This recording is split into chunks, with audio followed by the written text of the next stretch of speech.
Basically, I started school in a village primary school. My father was a teacher, and he insisted on ensuring that his children had very high standards in education. And so I went to school early, and I had one very particular event when I was in the nursery school, where I went to school in the morning, and I had opportunity.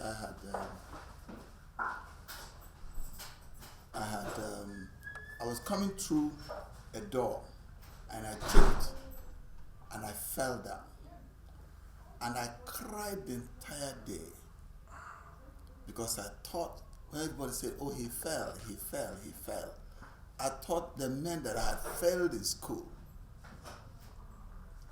So that was what happened to me, and I was therefore, that meant to me from childhood at the nursery level that fail was something my system would not tolerate. And I think beyond that, I worked very hard to ensure that I didn't have any failed systems.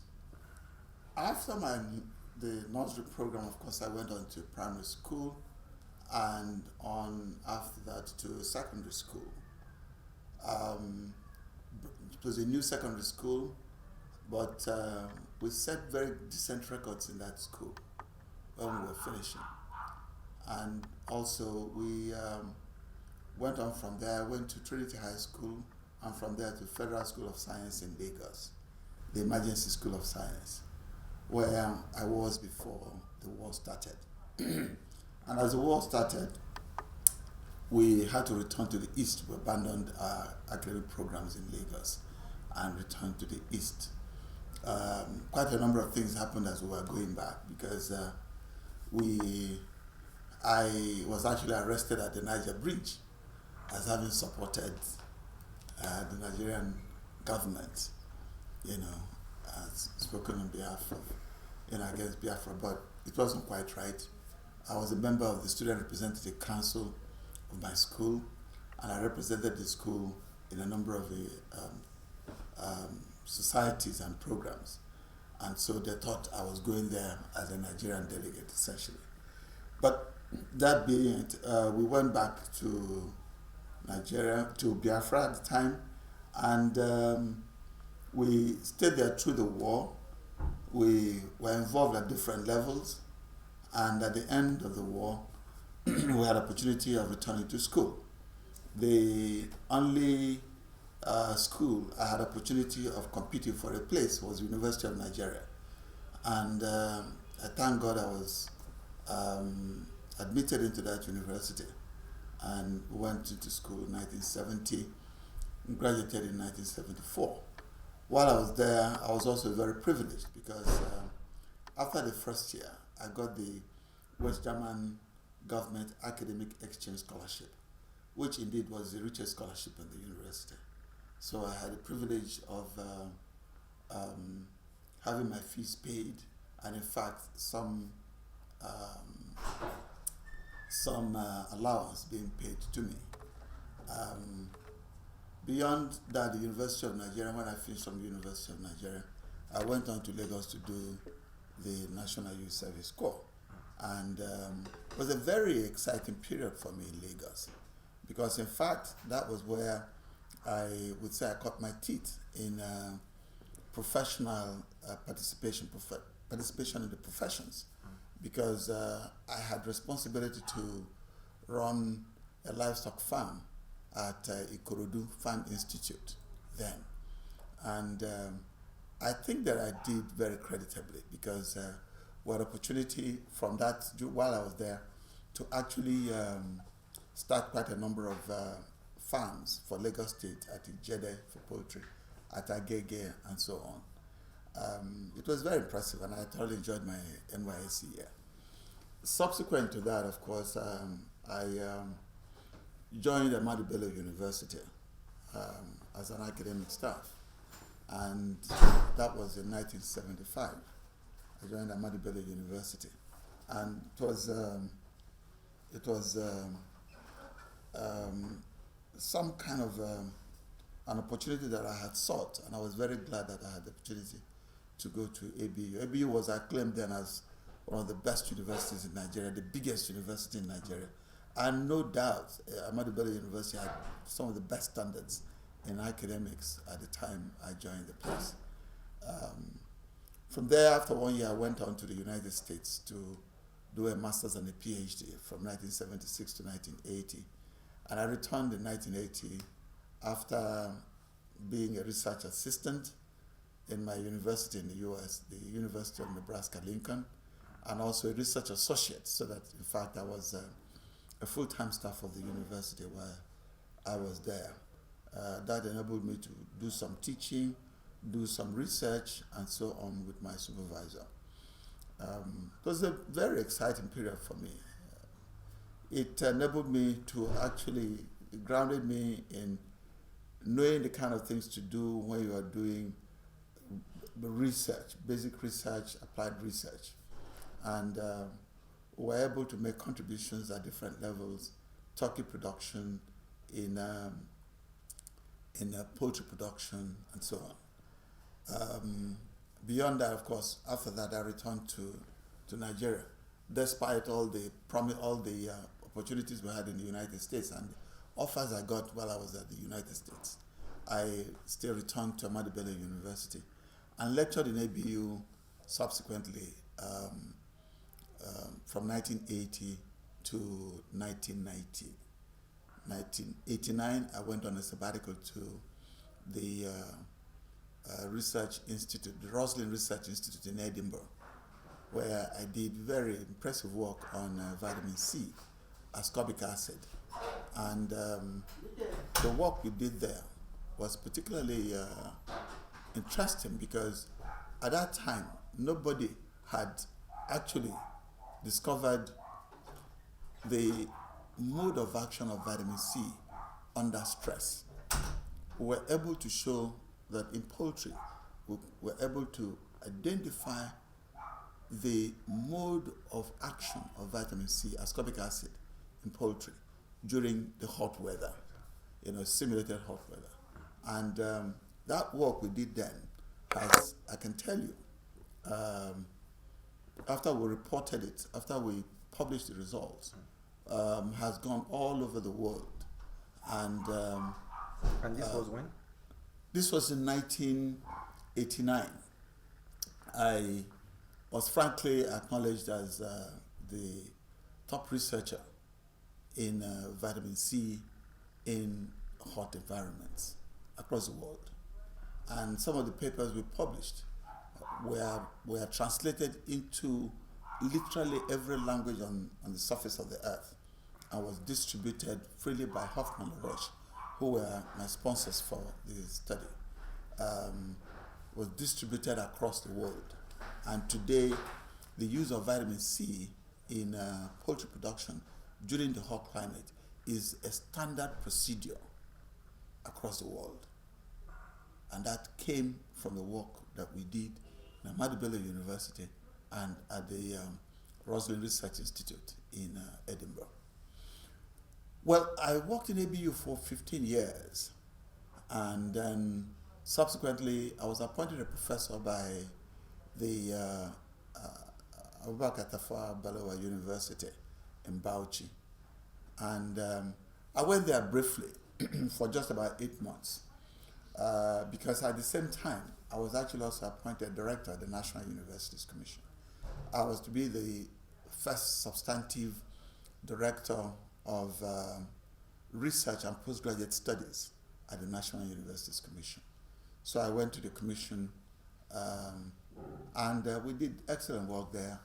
We started on research policy for Nigerian universities. We did quite a bit in regard to coordinating research that was funded by the EU, the European Union, by the British Council at the time, and so on. We supported those projects and we were able to coordinate Nigerian universities in the conduct of the specified research, the mandated research that these agencies funded. I was moved from the Department of Research and Postgraduate Development to Academic Planning. In the Department of Academic Planning, I was able to do quite a bit of work. The current documentations on private universities, like the form private universities, the basic forms were actually developed by me as Director of Academic Planning in the National Universities Commission. Also, the Treasury, the Education Trust Fund, the regional ETF, an agreement had been reached between ASU and the federal government to institute the fund. But the basic documentations and so on was done in my department as Director of Academic Planning. And that was what we did. We also were able to do quite some bit of work in designing modalities to identify the rot in the Nigerian university system during the period. By May 27, 1993, I was thoroughly surprised that I was appointed a Vice Chancellor, the pioneer Vice Chancellor of the Federal University of Agriculture, Mudike. And it was a challenge for me. I was just basically a 2-year, 3-year professor, and this was thrust in my arms. But speaking to Professor Idris Abdulkadir, who was Executive Secretary of the National Universities Commission at the time, he gave me such confidence with a statement which he made. He said that truly, looking at the entire Nigerian university system, that there's nobody who had been as prepared as I was to be a pioneer Vice Chancellor of a Nigerian university.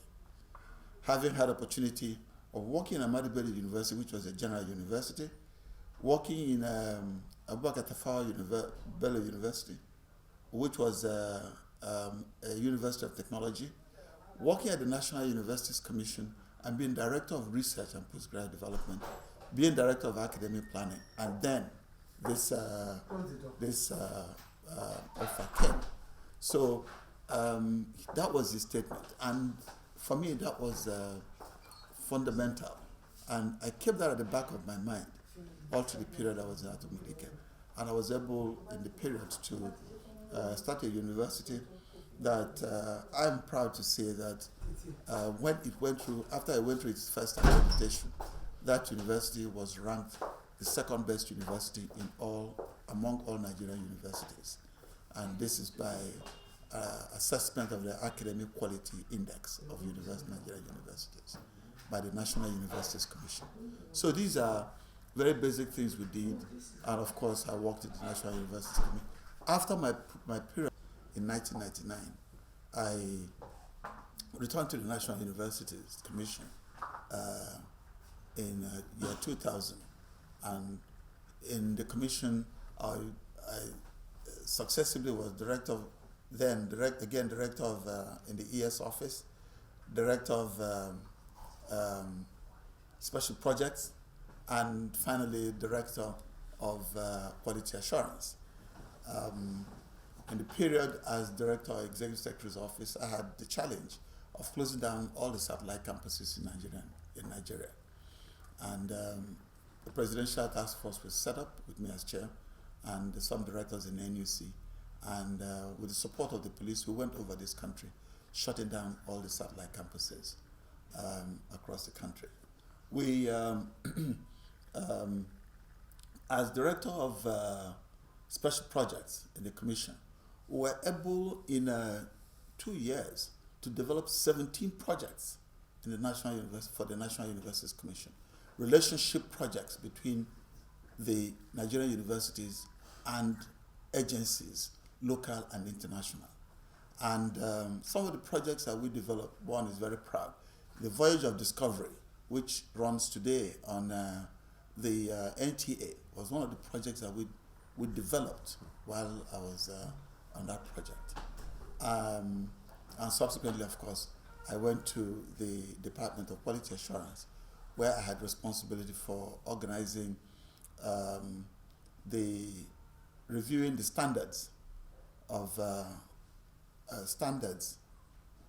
curriculum in all Nigerian universities, as well as ensuring that those standards are kept. And that included accreditation of all programs in all Nigerian universities at the undergraduate level and at the postgraduate level. And all the enabling documentations and so on that were required to achieve those, we went through them, we produced them. And at that point in time, the National Universities Commission went into a system where accreditations were conducted, and within 2-3 weeks, those results were out. And invariably, nobody countermanded any of the results that came out of those decisions of accreditation. At that time, we had occasions where we had literally over 900 professors running through the length and breadth of the Federal Republic of Nigeria to Nigerian universities for this exercise for about 2 weeks. And we're grateful to Almighty God that at no time did we lose one person, irrespective of the fact that we had that large number of people, and there were difficulties along the way and so on. They still did their job creditably, reported and returned to their stations in good health. I'd like to recount one very particular case of Obafemi Awolowo University, where at some point for that particular year something happened, and we shut down the law programs at the University of Ibadan, the University of Nigeria in Nsukka, and the University, Obafemi Awolowo University. First generation universities, we shut down there because they didn't make the accreditation levels that were expected. And we also shut down, for example, the accounting program at Ahmadu Bello University. And what was very particular about this was that Ahmadu Bello University was mad that we shut down their program and went to town counting all the SANs they had produced, all the judges they had produced, and so on. And then, but it was very obvious that what the professors who did the reporting did in Ife was strictly a technical and academic reporting, and they were correct. And when we challenged the university, when the NUC challenged the university with the documentation at the accreditation exercise, which was in fact countersigned by the Deputy Vice Chancellor, who was delegated by the Vice Chancellor to do, the Vice Chancellor couldn't go any further with all the arguments and all the trouble they were trying to make. So I feel very proud, therefore, that during that period, we were able to do all those, and the National Universities Commission gained immense credibility. That was, I worked with Professor Kebukola, who was Executive Secretary at the time, brilliant fellow. And we made sure that this country had the best we could give at that level, at the level of our engagement with the system. Of course, after that, I worked in the commission until I eventually retired from there. I had decided when I was going to retire from the system, and in 2007, I retired from the system. I retired and went into doing other things. And soon after that, the Nigerian Institute of Animal Science was actually established by law. And at a meeting at Obafemi Awolowo University in Ile-Ife, the animal scientists from across the nation at an election chose me. In fact, I had stepped out. I wasn't even physically there. They chose me to be the pioneer president of the institute. And so this became another challenge for me for another 7 years. And we worked at this to establish that institute as one of the most formidable regulatory institutes in the Federal Ministry of Agriculture. We are proud with what we were able to do in the period. We mainstreamed the institute to the psyche of literally every Nigerian. When people hear about Momo, don't eat Momo and all that, those are some of the things that we started off. And So my life has actually been filled with quite a number of very engaging, very challenging opportunities. While all this was happening, I'm also very proud to indicate that, for example, I was appointed vice president of a university in South Korea. Somun University in South Korea, I was appointed a global vice president of that university, and several other accomplishments and achievements and awards which were given to me. So I feel very proud. I feel very happy that I've had a very profound life, engaging at different levels and ensuring that at whatever level it was, that I made the contributions at appropriate levels and at such quality levels that anybody will be proud to know.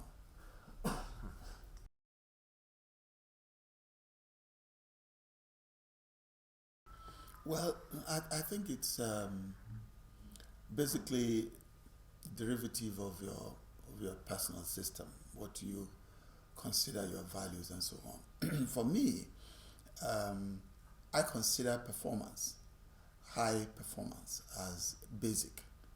I don't consider just an average performance as basic. I consider high performance as basic, and consequently, I set my standards for myself, and I try to work to achieve them. And I try as much as possible to do those basic things in a natural manner, so that it does not put pressure on you. What I would not want you to do to me, I will not do it to you. For example, I will ensure that I was humane in whatever challenge I looked after, or whatever circumstance I find myself in. I would ensure that what is your due, you get, so that in the night, I am not thinking about how I have cheated you and therefore cannot sleep. I would ensure that all the very basic things that people around me require to live their normal lives, that they will get. Where I can help people, I will endeavor, and I do endeavor to help them. I have also been very privileged. I have had quite a number of people I have gotten to know over time, and people have also been very, very useful to me. I tell people that I am grateful to God that I've had many friends who have been very helpful to me. I also like to add that I'm also grateful to God that I've had people who were challenges to me. Because those people who you will call your enemies, I just see them as people who are challenges to me, were people who made you really perform at your best. Because if you just work with your friends, you will hardly really make too much of an effort. But when you know that if you don't do well, there are people out there who are going to criticize you, then you are challenged to do what you must do. And as long as you do those things, and those things are working, your mind is at rest. You can walk into your house in the night, eat your meal, and lie down. In 5 minutes, you should be asleep. If there's anything you do that after lying down, you are not asleep after 5 minutes, then go and review yourself. That is a matter of principle for me. And so I try to be at a state of equilibrium with myself and my environment, my people I deal with, and so on. And I think that has helped me to cope with some of the challenges and so on that I've faced in my life. And another thing is, I don't take people for granted. I like to give everybody his due. And if you give people their due, they're likely to also return that as a favor. And I've had the privilege of actually working with many people. And you see that many of those people are still relate with me after many, many, many years of our disengagement, but they still retain that kind of very close relationship with me. One very enthusing one happened when I left Mudike, the University of Agriculture Mudike. I didn't go back there for 15 years. for 5 years. Sorry, for 5 years. And when I got there, on an official visit to the university from the National Universities Commission, as I arrived, I saw that the drivers who were in the pool where my car stopped gathered. Immediately they saw me at the administration building of the university. And they came, and immediately somebody shouted and said, he's here, he's here, he's here. And believe me, all the staff of the university came, most of the staff of the university came running. And as they were greeting me and so on, I would think I was totally overwhelmed. But something very unique happened. These staff of the university, many of them removed their jackets, many of them removed their shirts and laid it on the ground and wanted me to walk on it to enter the administration building of the university. That is one profound event in my life that I don't forget. And I think it is very important for us all who have been leaders at any point, who have had responsibilities for other people, to recognize that it doesn't matter who you are. When you deal with people, you should treat them as human beings. The way you want other people to treat you, that's the way you should treat other people. And people, when you treat people well, they also appreciate it. They are prepared to give you what is your due. And so I feel very proud, I feel very happy about quite a bit of these circumstances in my life. And I've been in tune with myself. Like I said, at an equilibrium with myself, my environment, and people around me. And I sincerely hope that apart from one thing which I know, that my wife gives me fresh juice every morning to drink, fruit juice every morning to drink. And this has been so for the last 15 years or so at least. So apart from that, which I know is very unique, this is maybe what has kept me in tune with myself and with society. I need to ask you about the concept of the total man. Total man. Yes, the total man has to do with you in all phases of life. What you do with yourself. And why they refer to you as the total man? Oh my gosh, I don't know that they refer to me as the total man. Yes. I just try to be myself in all circumstances. That's all. When I have to laugh, I will laugh. When I have a challenge, I will respond to the challenge. When there is a need to rise to an occasion, I'll rise to the occasion. I've had circumstances in my life, for example, as Vice Chancellor, when the registrar of the university died, and he came from Benue State, and I had to take him back to Benue State. I got to Makodi, and the advice I got was, hand this registrar to the tortive and return to Mudike. And I told them point blank that this was my registrar who had actually come to become my friend, and that I would take him to his community and stay until he was buried, and that I would not leave until that was done. And we went through that process, and the community was very, very happy the way we treated their son. Unfortunately, in that kind of a circumstance, but this was one opportunity in my life where I think that one had to rise to the occasion to show that you are also a human being, that what can happen to anybody can also happen to you, and it's important for you to take care of people when you need to.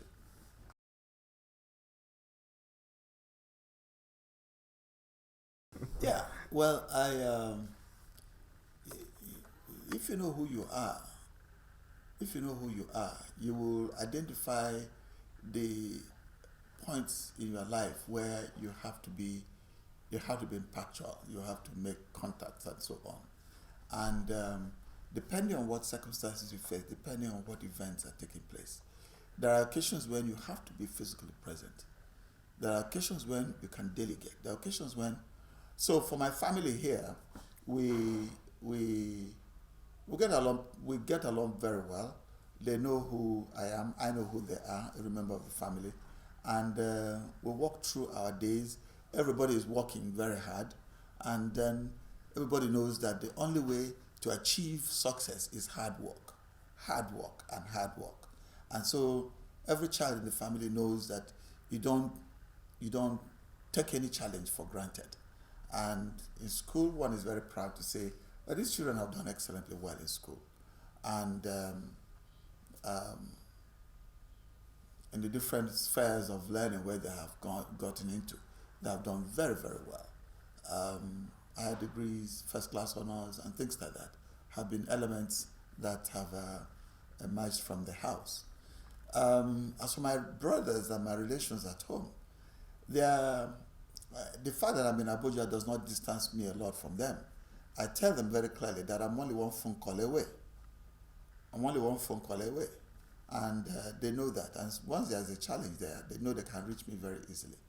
And we can walk through circumstances even by phone, by media, by electronic systems, and be able to deal with challenges as they arise or whatever the occasion may be. For other people that I've had to interact with, oh yes, I like social engagements and so on, where you meet more people and all that. So I go for people's events, and people also come to my events, and I think that's the way you can balance quite a bit of this. There are you can't isolate yourself really. For somebody like me, I have found that I've never been able to isolate myself. I have a wife who is very gregarious herself. She's people-centered person. Anywhere she goes, she draws a crowd. So the way it seems, people say I draw a crowd, and she draws a crowd. People say give him any job. If it's not enough, he will create a job. He will create more work. For her, to the same thing. You give her anything, not enough, she'll create work. But that is the way we have been made, and God has been kind to us in this respect. And we thank God for the good health which God has sustained in us. And this is what has enabled us to get to where we are.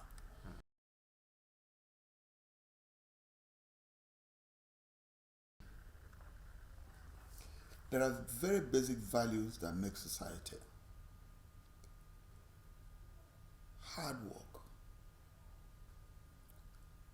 honesty,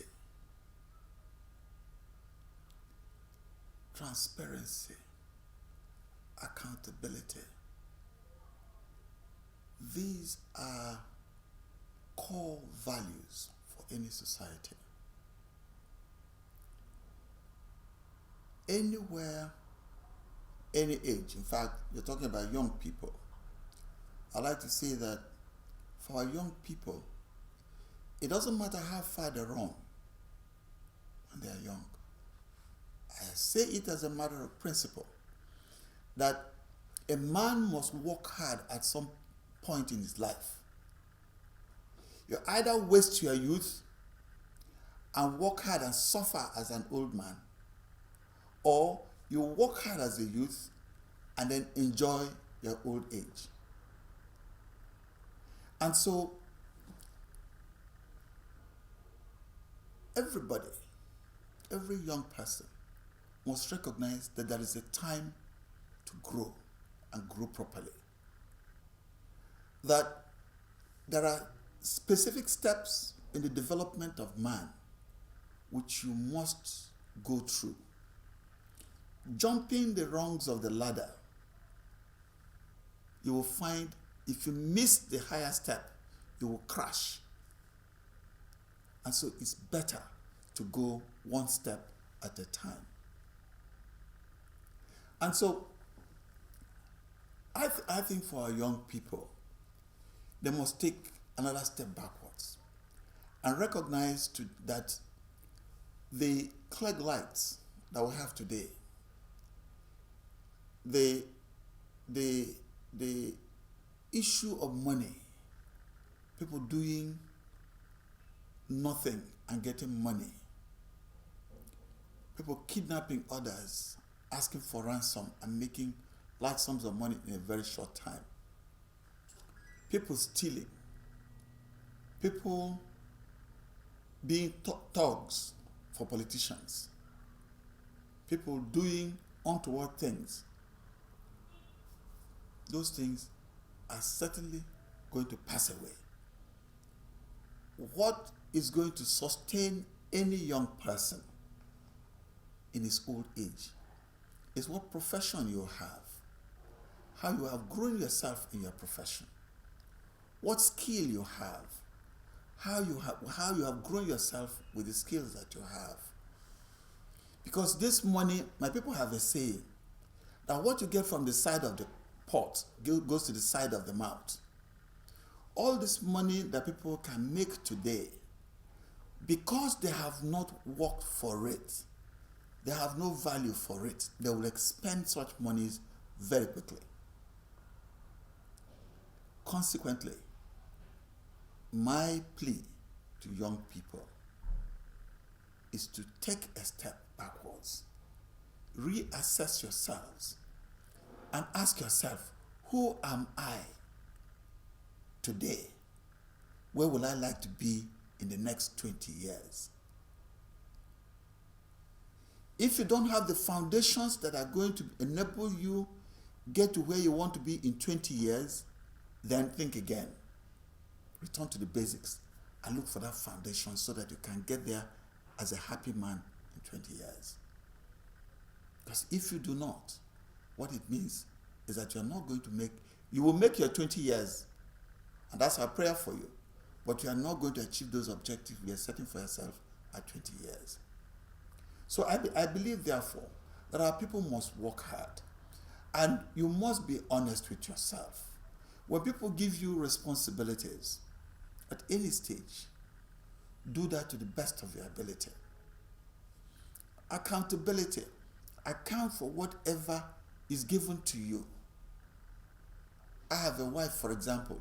If she gives you money to do anything for her, by the time you finish, she expects you to give her an account. And after giving her an account, if there is a balance, she expects you to hand that balance to her.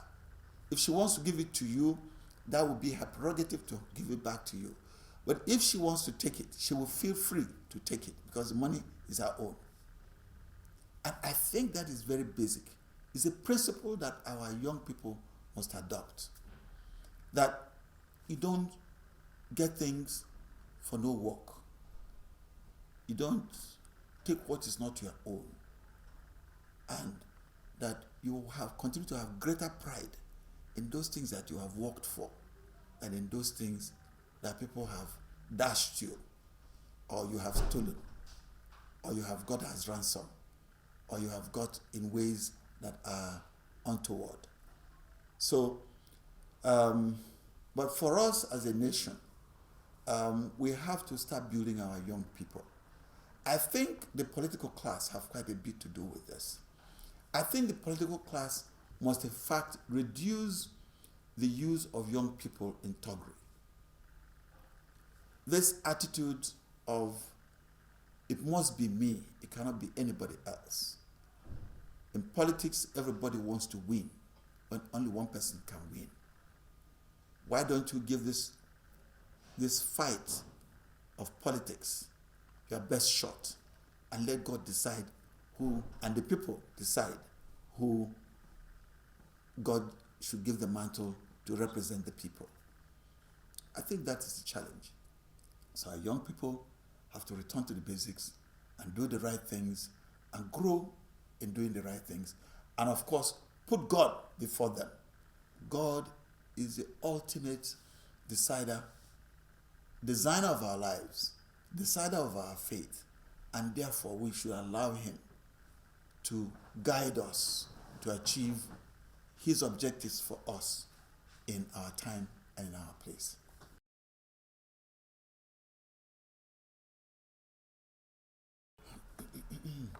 Well, these are not things that you want to take public credit for, because these are things that you do from your heart. And but we do know that even the Bible says that the poor will continue to be with us. And consequently, the issue of helping the needy is very intrinsic for me. It's a family, it comes out of my family. my father in his time was like a rallying point for many people, and he trained many people. I took from him, and we've had privileges of training quite a number of people, growing quite a number of people. We've also had opportunities of taking some of the things that I've done in my life. For example, in agriculture, for example, noting, for example, that there are varieties of cassava, and I can be very specific here, varieties of cassava that yield a lot more than the common varieties. And you can get it and let your people have it. Your community where you grew up and manifested is core to your life. Because if those people decided to hurt you, to maim you, you probably would never be who you are today. And so it's important for us to give back to our communities and to society. So at that local level, basic things like cassava cuttings of top varieties that yield something like 30 tons per hectare instead of 15 tons per hectare, we've had opportunity of getting them. Oil palm, we do know the hybrid oil palm, which we know produces a lot more than the grove oil palm that we have in the southeast and so on. We've had opportunity of bringing them home to the community, and so on, such simple things. And we've had opportunities here and there to interface in people's lives at different occasions to help them do this or do that. It's not for me. It's not that I want to ingratiate myself or I want to look a big man. It is that there is a need to give. There is a need to return to society, the society that has grown you. Oh, what happened in the last few days during the period of my celebrations, birthday celebrations, was particularly unique because I took a decision that I was going to actually celebrate with needy people. I was going to celebrate with needy people, and it was gracious, and I'm very grateful to the platform that I use, the St. Vincent de Paul Society, which is a society I belong to, and in the Catholic Church, and they have always done this to extend help to the needy. And so when I discussed with them and it was acceptable to them, we tried as a family to provide them some resources to go out and give to the poor. And that day, God's children came, and I think we had over 500 adults and probably another 200 children.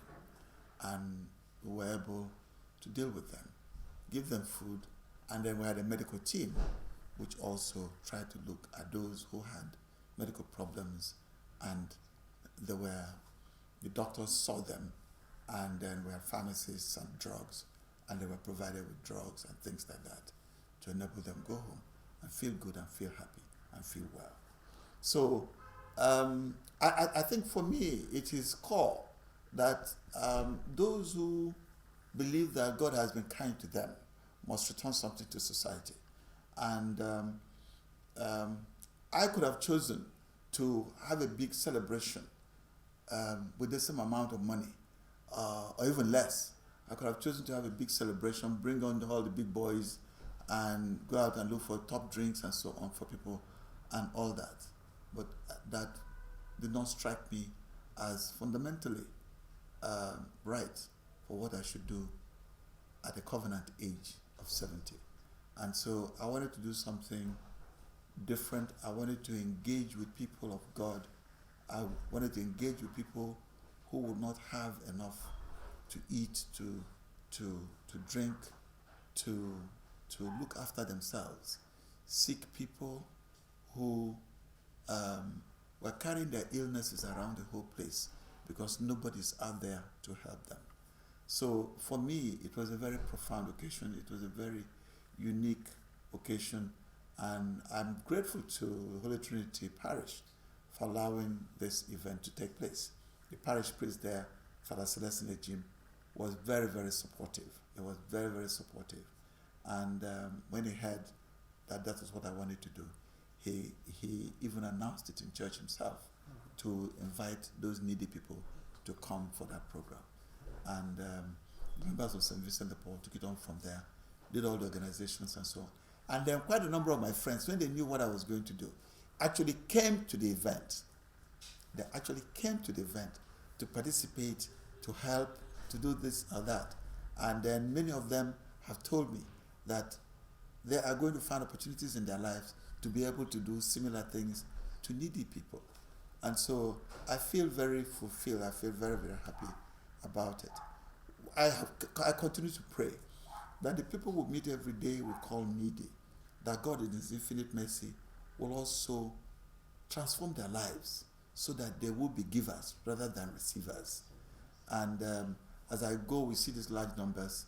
Yes, the needy must always be with us, but I believe that God in His infinite mercy can transform some of these people also to be people who can give rather than people who are always opening their hands to receive.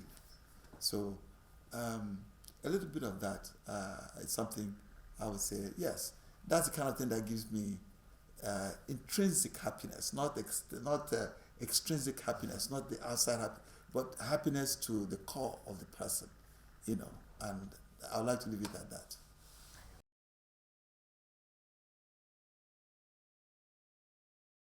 Well, my dear wife is somebody that you meet her once, you can't forget her. She is a very engaging person. She has a personality that draws people to her. And she's also a very affable person, very caring person. And, you know, they say behind every successful man is a what woman? I like to tell you that hardly will any man really make the kind of contributions you can make to society if you don't have a good wife. And so if there are any successes that I've had in my life, I would like to tell you that this lady, Bola Njoku, medical doctor, community physician, and she's a lady who believes that nothing is impossible. She woke up and told me that she wanted to go and get a PhD, that I was bragging too much because I had. So she went out, registered for PhD, and she got a PhD. She doesn't believe that anything is impossible. She has moved from clinical medicine to public health, and from public health, even now, to procurement. You know, technicalities of procurement she's handling for international organizations. So she's a very, very comprehensive person, very knowledgeable person, and she's somebody that doesn't believe in half measures. She believes in excellence, and she doesn't want to hear that she was short in anything that she did. And so I have been very privileged to have her, and for us to have ourselves. I don't have her, she has me too. So for us to have ourselves, and I'm very happy that we've gotten over quite a number of things together very happily, and she is where she is today, and I'm where I am, and both of us working together continue to give glory to God.